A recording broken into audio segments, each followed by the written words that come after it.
Over the years, there are always paradigm shifts.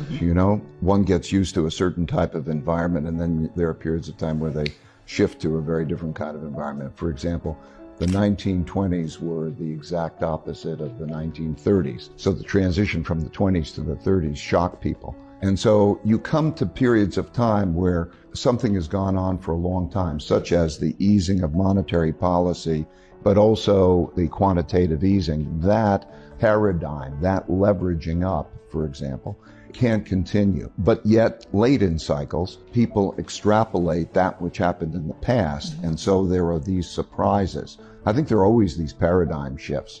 And I think by stepping back and seeing history from a longer-term perspective is very helpful. I think the Fed made a mistake, and I think the Fed understands that it made a mistake in assuming that this is a normal cycle. And what they thought was if you pick up growth and lower unemployment, you're going to produce inflation. We're living in a different world now for various reasons, a world of a lot of excess capacity, a world of digitalization and so on, in which that's not the big thing. The big thing is the fact that we're approaching an end of the power of central banks to stimulate. So the big thing is that we have a very big asymmetric risk. If the economy turns down, and we're late in the cycle, so a downturn will come, there's a lack of ability by central banks to be able to be stimulative and to reverse that. And that's happening at a time where there's great wealth polarity. So if the left and the right, or the rich and the poor, are at each other's throats at this time, and this is when times are good, imagine what it's going to be like when we have a downturn and there's an inability of central banks to respond to that. So that shift in Fed policy, which came at the end of the year, was necessitated by these weakening conditions around the world. I think the key is us staying on top of these changes that we're talking about and responding to them. First of all, I think every portfolio should have the right amount of diversification in it. Gold is an important portfolio diversifier. However, let me be clear, I don't think anyone should have a concentrated portfolio now, okay? So people can hone in on one comment I'm making. I think that the notion of creating a balanced portfolio is the most important thing that they can do right now, because wealth can't so much be destroyed as it can be shifted. And so the world right now largely looks, to me, leverage long. In other words, there's been a lot of borrowing to buy assets, to buy companies. Companies have borrowed money to buy their equities back and so on.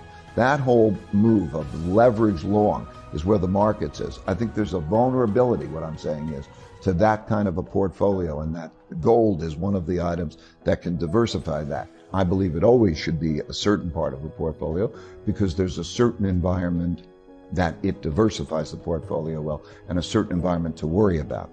I also think that that environment is riskier, more likely recently now. And that environment is one in which it becomes very difficult to stimulate the economy, and there's a desire to depreciate the value of currencies. Now think about a bond is really the currency. So when one owns a bond or one owns a debt instrument, one is paid a pile of currency over a period of time. When there are a lot of obligations like that, a lot of debt, or even unfunded obligations like pension obligations or healthcare obligations that the world has, a lot of obligations, and there's not an effective monetary policy to lower interest rates and stimulate, as we're talking about, there needs to be the printing of money, that running larger deficits. We're going to come into an environment, I think, in which there are going to be larger deficits that are increasingly monetized. And in that kind of an environment, the currencies are depreciated. I think that in an evolutionary way, over the next 1, 2, and 3 years, that there will be a turn for the worse. Yes, I think that there'll be an environment in which you're going to have excess capacity and debt restructurings and political issues entering into it. I think there's going to be an effect, a risk. Well, of course, recessions are always inevitable. The only question is when. And I think that you're seeing this around the world. You could see it through Asia. You could see it in Europe, and you could see it in the United States. Let's step back maybe and put the big factors in perspective, I think, and then put a time horizon to that. I think the big factors are we are rather late in both the short-term debt cycles and the long-term debt cycles, meaning the capacity of central banks to produce stimulation. It can be measured by their ability to lower interest rates significantly and do quantitative easing and have that purchase. We have a problem there. Okay, that's a big thing, but it's not an immediate problem. It's a problem that is going to come in the next 1 or 2 years. You're seeing it in Europe, you see it in Japan, and to some extent you're seeing it in the United States. In addition, we have the wealth gap. And with that wealth gap, we have the classic political conflict, very much like the 1930s, in which that means that there's greater polarity, greater extremes in both of those. And that will play a role, because if you change policies, you will have a big effect. For example, when we cut the corporate taxes, that puts stocks up because after taxes you get more, so you pay more for your stocks. That'll change. So we have this polarity, very much like the 1930s, an inability to stimulate in the same way, and a polarity. In addition, we have China as an emerging country challenging the United States as an established country.